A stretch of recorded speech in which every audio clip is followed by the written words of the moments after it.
Hi again, welcome to the garage. I'm Pierre. A little different setup this time. We'll be working around with some optical flats, and these, in order to make accurate measurements, you need a control wavelength light source. You can have xenon lights or whatever type of laboratory light that's has got a control wavelength. And the problem with those is laboratory stuff, laboratory price also. And is it available? Not very likely all the time. So for a very limited amount of money, you're going to be able to make with that little laser. I'll show you how to modify a little bit to help getting a more, let's say, a more subtle light, a more like evenly spreaded light. Let's say we're just going to show the principle, not exactly a finished product, but after that you can elaborate and do your own setup. So we'll be playing with the optical flats. After modifying this little thing, I'm just going to be using my faithful little supply there that can do what I need, and we'll be playing around with the surfaces like these are gauge blocks, and you want to see how flat this is. So this is where the optical flats will help you determine if it's flat or not, because these are very well controlled surfaces and they can make very good instrument for that. Also, one thing that's very important when you clean up flats like these, mirror surfaces, anything that's lenses on your cameras, this is grade, like lens grade tissues. You have to use those. Normal paper tissues or any other kind of paper tissues, normal tissues will scratch the lenses. So I think this is the brand is Kim Wipe, and try to get these or something similar, because these are, if you get to pay the full price of those, you'll pay a fortune. So you don't want to ruin them. So let's just proceed and see how we manage to create ourselves a decent control light source, good enough for shop work and let's say a mini lab, and also show how the principle is viable in the you can make yourself something. Okay, when I'm testing some devices, electronics or electrics or whatever, I'm using this little supply there, which is I've been having this for maybe close to 2 years, I think. It's Gopert, I'm not sure exactly how to pronounce, 0 to 30 volts, and it goes from 0 to 5 amps. You can set very easily the voltage, the current is going to be limiting. It's going to be just whatever you need to do with this. It's pretty versatile, small, light, doesn't heat up much, and pretty efficient. So this is on. You see there that this draws like 0.2 amps, like 200 milliamps. And I'm just giving 3 volts 0.4 onto this little device, the little LED there. If you want to get the same thing as this, which I find is a reasonable price, shipping included, I'll give you the references. Also, I'll just take this out. I don't want to blow this in my eyes. The little laser I'm using is this little laser here. Okay, the wavelength is 532 nanometers. From 515 to 532. This is a little green laser. It's if I'm right, it's 50 milliwatts, but I'll have to check anyway. I'll just post this. What I did to try to spread the light, because if you get it straight from the company, it's pretty focused. And I've removed this little lens.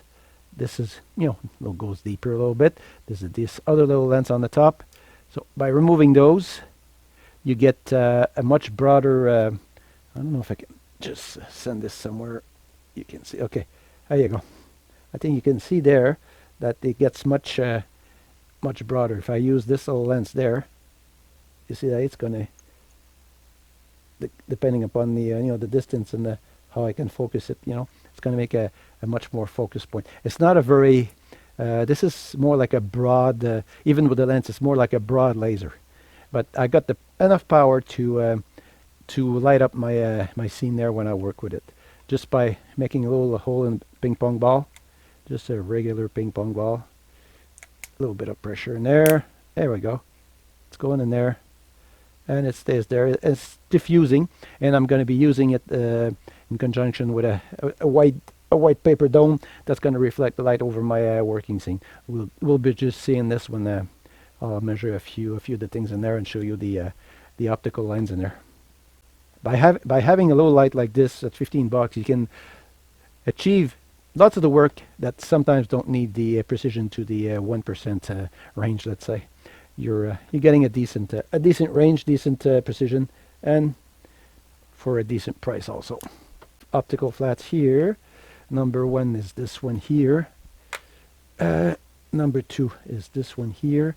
This one here as a, which is a fun thing to have in there, is the perpendicular reticle in there.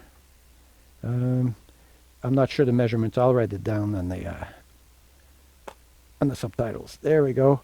And there you go. This one is I think 100 millimeters, something like 4 inches. This is a nice optical flat.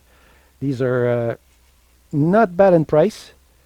If you can expect to pay maybe over $100, like maybe 150 for this, and maybe 75, 80 for this. But that's a good price. If you get if you get something brand new like this, you're gonna jump off your chair. This gives you an idea of my setup. Just got the little laser. There's a ping pong ball on this. I'll show you how it's organized. But the ping pong ball, this is reflecting the paper. There is a white surface underneath. The reflection goes from the ping pong ball, trying to make some diffusion of the light, coming back on my working surface there.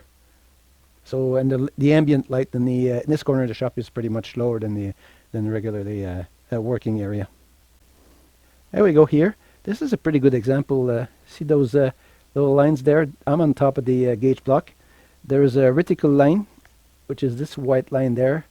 It intersects with the other one there at the right angle into the flat glass. And you see that this block, being lower grade, it's a B grade from Fowler, which is not exactly a very expensive set. You see that the lines are very, very straight, and that kind of sounds more like quality. If you had something like that would be lower quality, the lines would be bowed, and the measurements between those, how much it bowed, it gives you the nonlinear, let's say, measurement on this part. Now that we got this shot, I'll just play with it. You see that regarding the how much pressure there is, whether on one side or the other, you can achieve different type of lines. The width, now we're getting a different width. It's not what counts. It's the it's just the, see, this line to this line. It's the measurement from this line to this line, which is a determined measurement according to the wavelength of the light that I'm using. And let's try to get, it's pretty finicky. Sometimes we get it, sometimes we don't, It takes a while sometimes to really get there. It's the matter of the pressure applied to the that little block. But even there, you see that lines are very much, pretty much parallel. And pretty much straight. There's no bow in it. And let's see from side to side. Can I get, let me try to get the side to side one.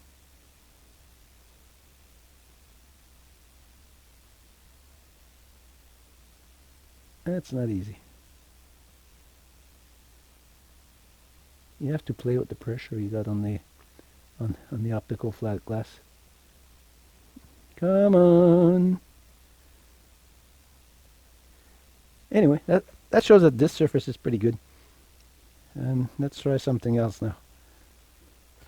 This one we're seeing now is a grade 2, yeah, from Weber Starrett. This normally they're excellent quality. They're many times the price of the Fowler. And let me try to get the picture as good as I can get.